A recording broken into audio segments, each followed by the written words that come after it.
Hi, welcome to Pace Mode. So this is part two of my study mode for CSEC English A video series, and we're on pace mode. All right. I am a fan of this mode, but I acknowledge that this mode is not for every single person. However, I'm still gonna put it out here just in case it can benefit you. So what are study modes? Study modes are my recommendation for past paper practice for CSEC English A. Most people don't think of it this way, but CSEC English A the exam is actually essentially a practical. All right, writing is a practical skill of language. All right, so in this schedule, what I'm going to outline will be how many paper twos you do, how many paper ones. I'm going to give you recommended deadline dates. They are often based on weekends. All right, so this is how much you should accomplish by the end of the week, and ideally this should begin in February of the exam year. I like January. I mean, if you're extra and you could start this in December, power to you. However, we're looking at February. So as I've said, this is my personal recommendation.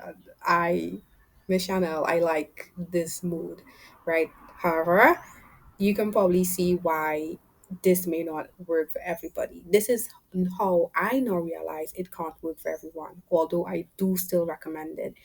You have to have a flexible schedule, all right?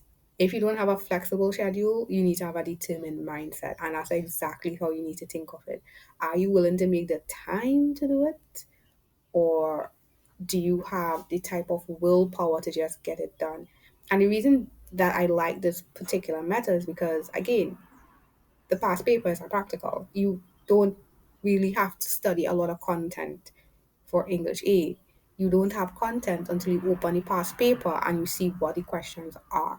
So this is why I do recommend doing past papers, especially in pace mode. It is obviously a faster pace. If you've seen part one of this video series, focus mode, is a lot more relaxed, moderate. All right. Honestly, this can be a bit more stressful, but as I've said, avoiding stress does not eliminate stress.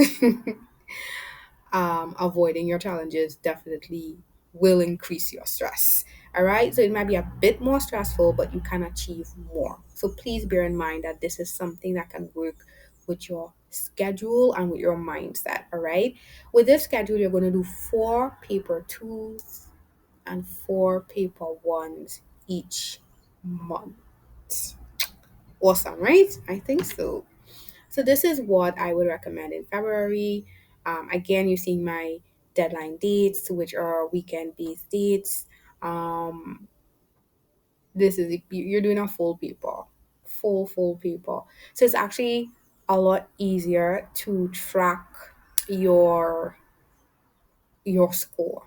It's a lot easier to track what your weighted progress should be. Again, ideally, any past paper you should be doing, any past paper practice you do, you should have feedback as well from a teacher or someone who can give you pointers. That way, you can level up your practice. If you don't have access to that, that's the way the cookie crumbles. Just make sure you do the papers, all right? So February, again, you don't have to do this in this exact order. This is just what I recommend in case you want a recommended schedule, a specific schedule. What I'm saying is you should be doing a paper 2 and a paper 1 every single week. So this is my recommendation in terms of putting in a specific um, paper. So May, June 2021, Jan 2021, Jan 2020, and May, June 2019 for February. In March, you want to do Jan 2019, May, June 2018, plus Jan 2018, and May, June 2017. And then in April, Jan 2017, May, June 2016. And then we're coming back to the future, guys, and doing Jan 2022, May, June 2022, and you're ending with Jan 2023. This is something I just like to do. I like to start with recent papers, go back in time.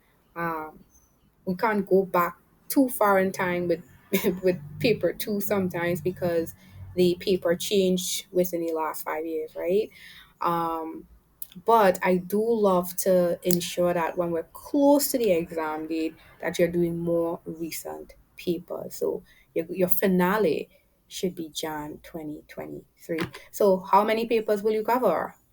13 paper twos, 13 paper ones. That's 26 papers. 26. If you've seen focus mode, you realize this is totally different. So you've covered 26 papers and you cover 13 exam periods.